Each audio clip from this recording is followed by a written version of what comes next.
মা খালাকুতুল জিন্না ওয়াল ইনসা ইল্লা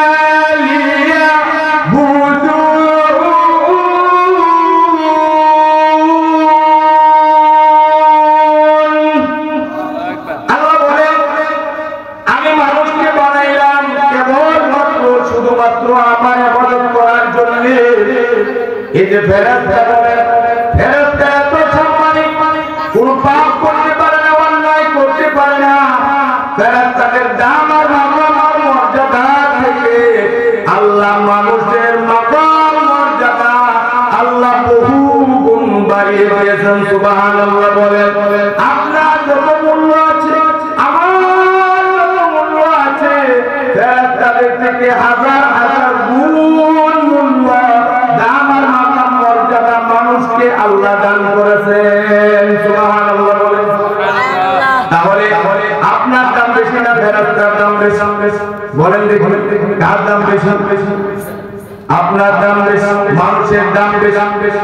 কারণ এই যে ফেরেশতা বলেন, জিন বলেন, গরু ছাগল ভেড়া দুম্বা যা কিছু বলেন, সব কিছু বানিয়েছেন মানুষের খেদমতের জন্য।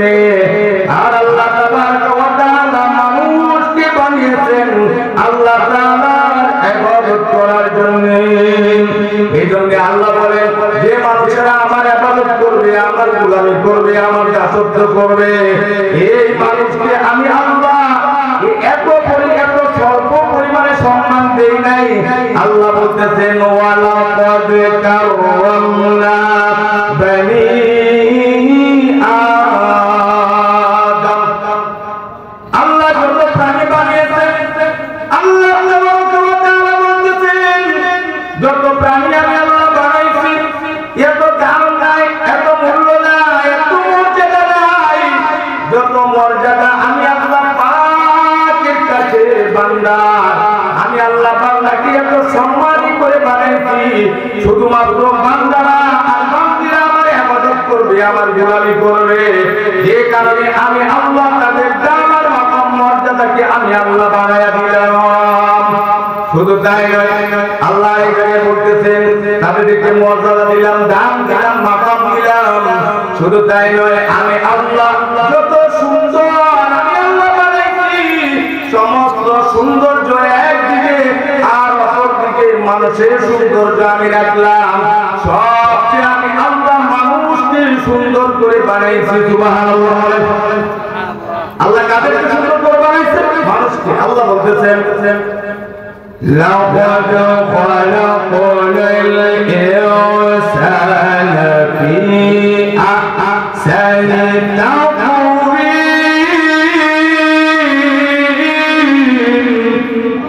আল্লাহ বলেন, সবচেয়ে সুন্দর অবয়ব গঠন প্রণব দিয়ে আমি আল্লাহ মানুষকে বানাইছি। আহসানি তাকওয়িম, মানুষের চেয়ে সৌন্দর্য করে আমি আল্লাহ অন্য কোন প্রাণীকে বানাই নাই। সুবহানাল্লাহ বলেন। কেন বানাই নাই? আল্লাহ বলতেছেন, যারা আমার ইবাদত করবে তাদেরকে যদি আমি সৌন্দর্যের দিক দিয়ে কম বানাই, সৌন্দর্য কম দেই, দামের দিক দিয়ে যদি কম দেই, তাহলে তারাই তো আমার ইবাদত করবে, তারা অদামি হয়ে যাবে। আর এই বান্দাগুলোকে এত সুন্দর করে এত সম্মান করে বানাইছে, আমার ইবাদত করবে, আমার ইবাদত করলে তাদের দাম এত হবে, তারা চলবে জমিনে, চলাফেরা করবে জমিনে, তাদের ব্যাপারে আলোচনা হবে আসমানে। সুবহানাল্লাহ বলেন।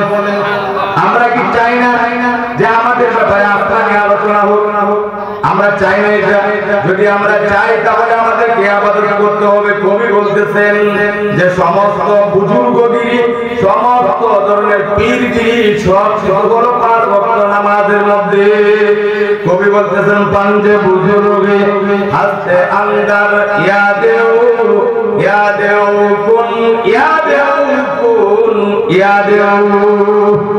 এই পানিতে যদি চলাফেরা করা যায়, পানি দিয়ে যদি দৌড়াদৌড়ি করা যায়, তাই যদি কেরামতি হতো, তাহলে বড় হয়ে যেত হাঁস আর অন্যান্য প্রাণী। পানির উপর দিয়ে হাঁটার নাম কেরামতি নয়। কবি বলতেছেন, ঠিক মতো সময় মতো অর্থ মতো 5 ওয়াক্ত নামাজ যে পড়লো সেই সবচেয়ে বড় বুজুর্গ। আপনি মনে করতেছেন আমি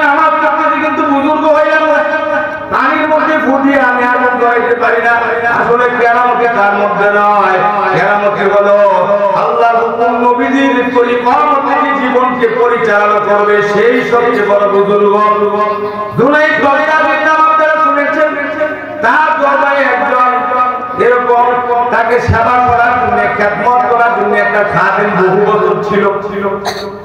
এক পর্যায়ে এসে বলতে লাগলেন, হুজুর 10টা বছর আপনার সাথে আমি থাকলাম, কোন কেরামতি আপনার কাছ থেকে আমি পাই না, এই জন্য আমি বিদায় চাচ্ছি আপনার কাছে।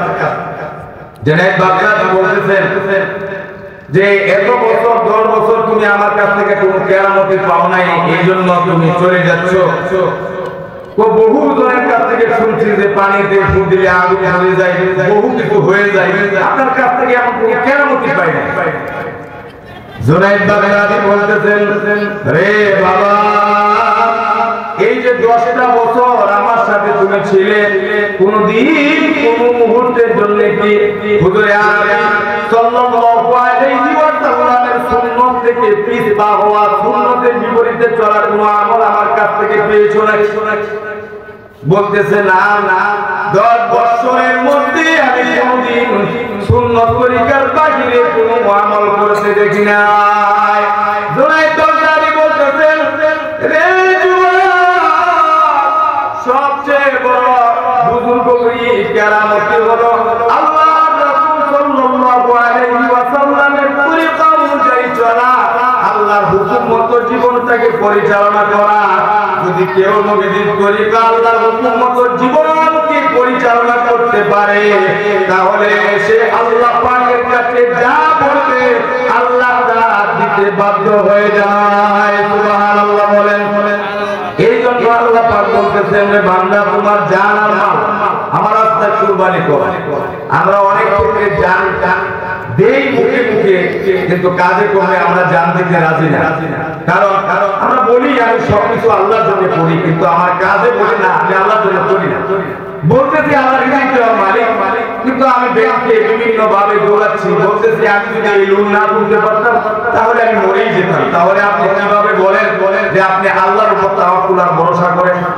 মুমিন তো বলবে যে আমার নামাজ, আমার এই টুপি মাথায় দেওয়া, পাঞ্জাবি পরা, যা কিছু করা সবকিছু আল্লাহর জন্য। মুমিন বলবে ইন্না সালাতি ওয়া নুসুকি ওয়া মাহইয়ায়া ওয়া মামাতি লিল্লাহ ওয়া মাহইয়ায়া ওয়া মামাতি লিল্লাহি রাব্বিল আলামিন।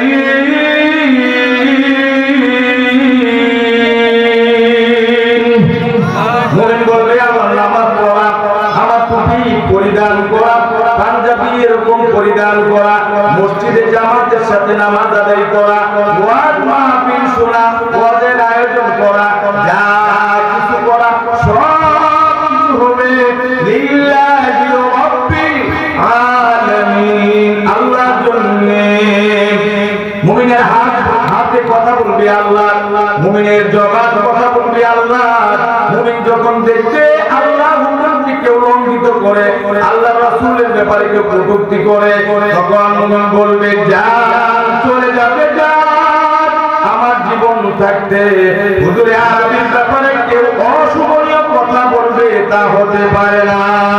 বর্তমান অবস্থার মধ্যে আমরা দেখতে পাচ্ছি, শুনতে পাচ্ছি, আমার নবীর পরে নবী নাই, নবী বলে গিয়েছেন, কিন্তু একজনেরা নবী দাবি করে তারা আবার বিভিন্ন ধরনের বিভিন্ন আয়োজন করে, তারা সেমিনার করে প্রচার করতে চাই। যেমন এই বর্তমান অবস্থার মধ্যে কাদিয়ানি গ্রুপ, যারা কাদিয়ানি, তারা নবীর দাবি করতেছে। কাদিয়ানি নবী মানে নবীর পরে নবী নাই। যদি কেউ এই কথা বিশ্বাস না করবে তার ঈমান নাই। যদি কেউ কাদিয়ানি কাফের এই কথা বলা পছন্দ না করে, তার যদি ভালো না লাগে, সেও কাফের হয়ে যাবে। কারণ নবী বলতেছেন আলা খাতামুন নবী লা নাবিয়্যা বাদি, আমি হলাম শেষ নবী, আমার পরে কোনো নবী নাই। যদি কেউ নবী হতো, নবী হওয়ার মতো মর্যাদা পেয়ে যেত, কখনো আল্লাহ হাবিব উমরের কথা বলেছেন, কখনো আবু বকরের কথা বলেছেন। যদি উমর এবং আবু বকরের ব্যাপারে এই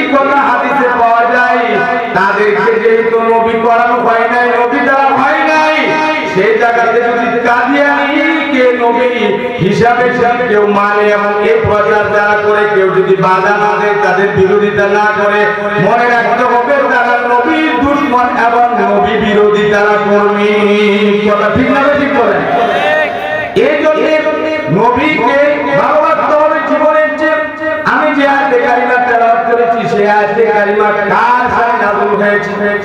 আপনারা জানেন সিদ্দিক আকবর নবীজি সাল্লাল্লাহু আলাইহি ওয়াসাল্লামের সূরা যে গুহার মধ্যে সাথী ছিলেন, হিজরতের সাথী যিনি ছিলেন আবু বকর, হযরত আবু বকর রাদিয়াল্লাহু আনহু একবার শুনতে পেলেন নবীজির ব্যাপারে তার পিতা, তখন মুশরিক ছিলেন তার পিতা, একটা অশোভনীয় কথাবার্তা বলছেন। শোনার পরে দৌড়ে আসলেন হযরত আবু বকর, দৌড়ে এসে মুহূর্ত কাল বিলম্ব করলেন না, বাবার সামনে এসে যখন এরকম জিজ্ঞাসা করলেন, বাবা নবীর ব্যাপারে অশোভনীয় একটা কটু একটা বাক্য নবীর ব্যাপারে উচ্চারণ করেছেন হযরত আবু বকরের তখন সাহাবী, সে সাথে সাথে তার বাবাকে একটা চপটাঘাত করলেন, একটা চোয়ার মেরে দিলেন। এই ঘটনা নবীজি সাল্লাল্লাহু আলাইহি ওয়াসাল্লাম শুনতে পেলেন। শোনার পর হযরত আবু বকর রাদিয়াল্লাহু আনহুকে জিজ্ঞেস করলেন, রে আবু বকর, তুমি তোমার বাবাকে চোয়ার মারলে কেন? হযরত আবু বকর রাদিয়াল্লাহু আনহুকে যেই মাত্র নবীজি সাল্লাল্লাহু আলাইহি ওয়াসাল্লাম জিজ্ঞেস করলেন, ইয়া রাসূলুল্লাহ, ইয়া হাবিবাল্লাহ, উত্তর দিয়ে বললেন, হাবিব আমার, সেই মুহূর্তে যদি আমার হাতে তরবারি থাকতো তাহলে কাল বিলম্ব নয়, সাথে সাথে আমার বাবার কল্লাকে আমি দ্বিখণ্ডিত করে ফেলতাম। আল্লাহু আকবার বলেন। ইয়া রাসূলুল্লাহ, ইয়া হাবিবাল্লাহ, আমি আপনাকে বললাম বিনীত সুরে হুজুরকে বললেন, ইয়া রাসূলুল্লাহ, আমার হাতে কিছু ছিল না, যে কারণে আমি চপটাঘাত করেছি, চর মেরেছি। হুজুর, আল্লাহর কসম করে বললাম, আমার হাতে তরবারি থাকলে আমি বিলম্ব করতাম না, সাথে সাথে আমার বাবাকে দু টুকরা বানিয়ে ফেলতাম। ইয়া রাসূলুল্লাহ, আপনাকে এত ভালোবাসি, আপনার ভালোবাসার সামনে বাবা, মা, আত্মীয় স্বজন, বন্ধুবর্গ কারো কোনো মূল্য নাই। সুবহানাল্লাহ। হুজুরে আরবি সাল্লাল্লাহু আলাইহি ওয়াসাল্লামকে আবু বকর যেই মাত্র এই বক্তব্য শোনালেন, হযরত আবু বকরের ব্যাপারে জিবরিল আমিনের মাধ্যমে নবীজি সাল্লাল্লাহু আলাইহি ওয়াসাল্লামের কাছে আয়াতে কারিমা নিয়ে হাজির হয়ে গেলেন। কোন আয়াতে কারিমা?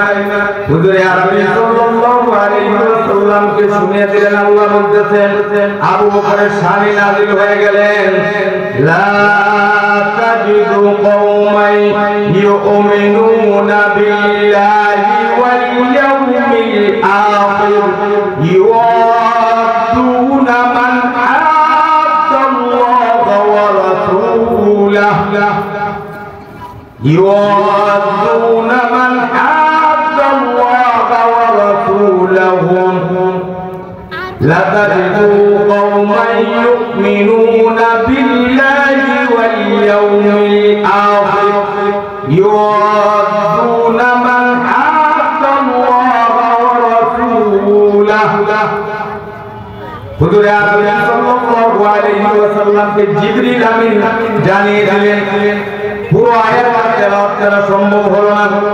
পুরো আয়াতে কারিমা নিয়ে জিবরিল আমিন হুজুর আরবি সাল্লাল্লাহু আলাইহি ওয়াসাল্লামকে জানিয়ে দিলেন। হাবিব, আল্লাহ তাবারাক ওয়া তাআলা জানিয়ে দিলেন, ওই যে আবু বকরের মতো সাহাবী যে এমনটা করেছেন, তারা আল্লাহকে, আল্লাহর প্রিয় হাবিবকে এমন ভালোবাসেন, তাদের সামনে ওই ভালোবাসার কাছে তাদের বাবা, তাদের ভাই, তাদের বোন, তার মা, গোষ্ঠীর যত আত্মীয় স্বজন আছে সব তাদের কাছে তুচ্ছ। বলতেছেন যে আল্লাহ পাকের দরবারে তারা কতটুকু দামি, কতটুকু মর্যাদা, তাদের ব্যাপারে আল্লাহ পাক বলতেছেন, উলাইকা হিজবুল্লাহ আলা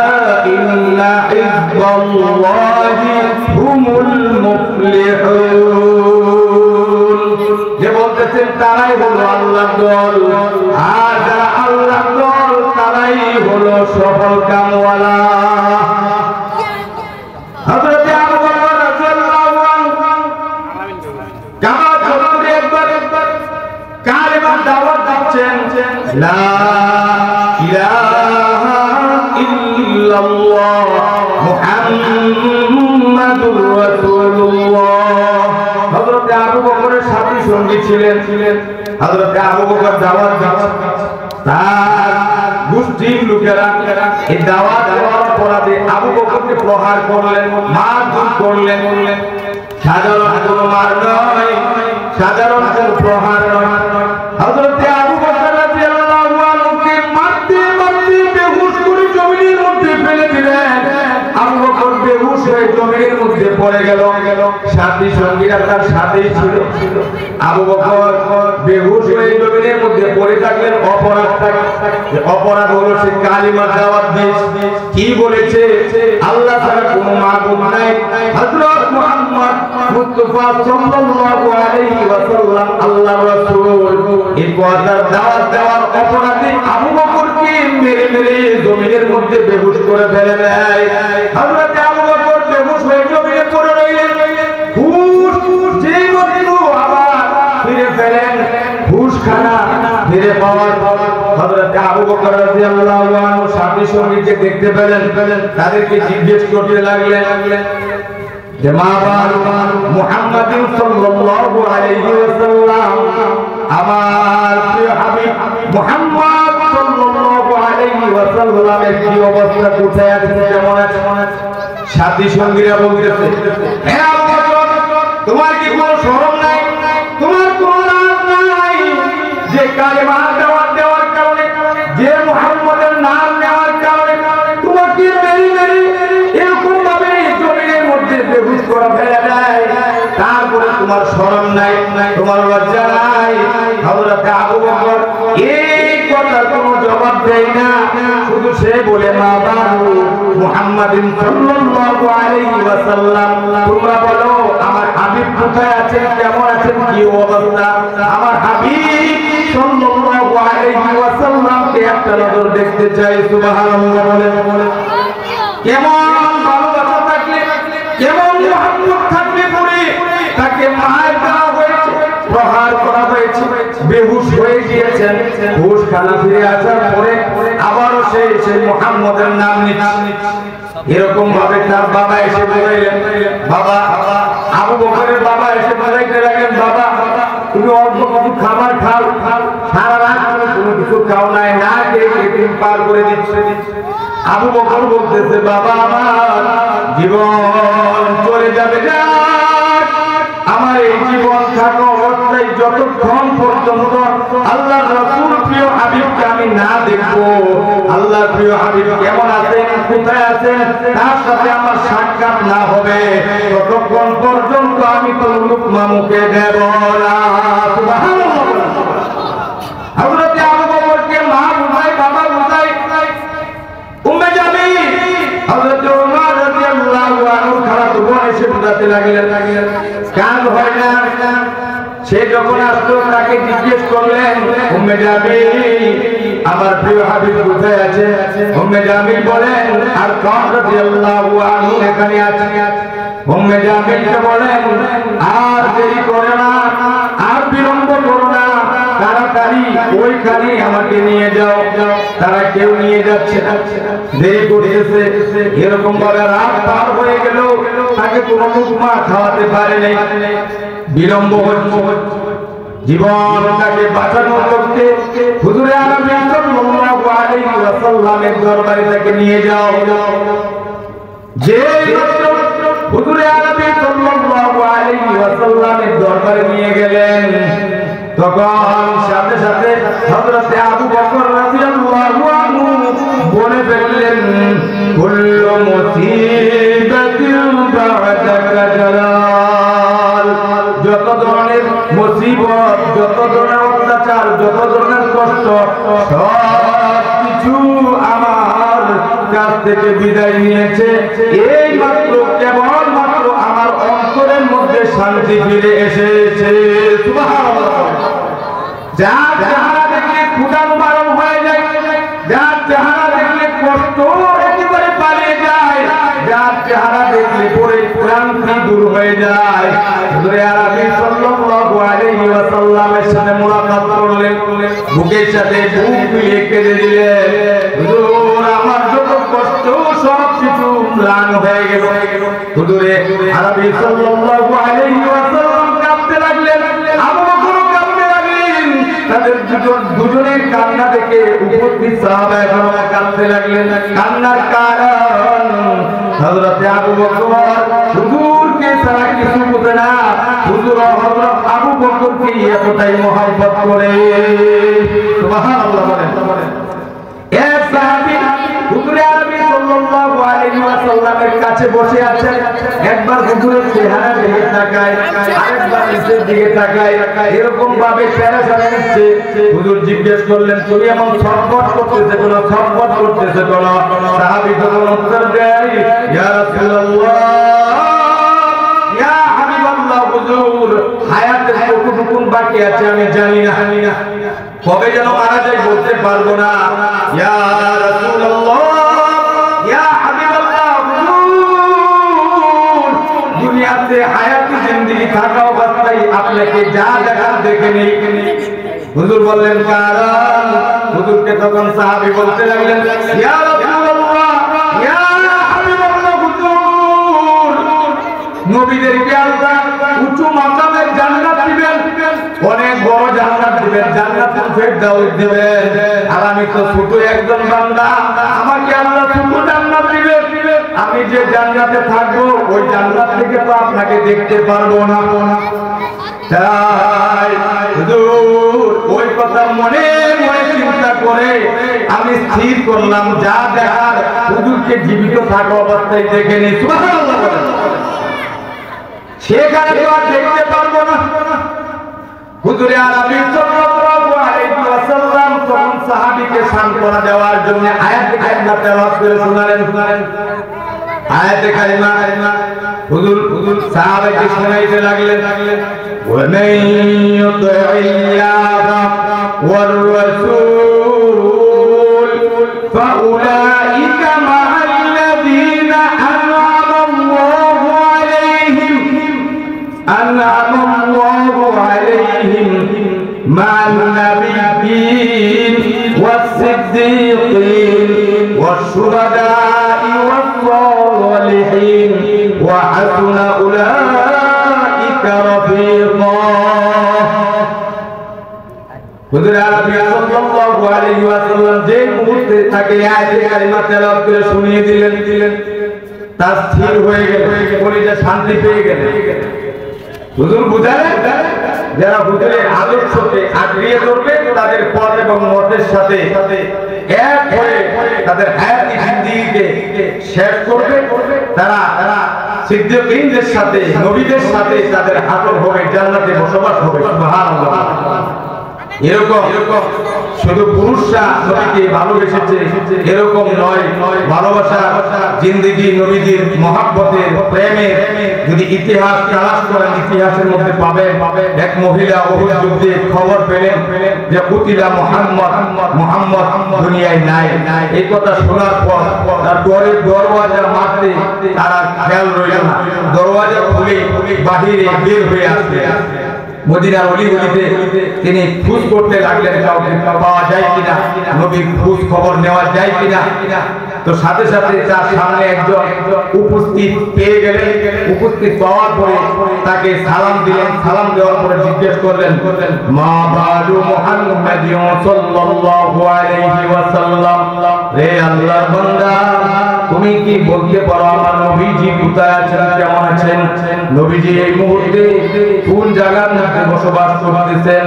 মহিলাকে উত্তর দেয়, নবীকে তো দেখি নাই, কিন্তু উহুদের ময়দানে তোমার সন্তানের লাশ আমি পড়ে থাকতে দেখেছি।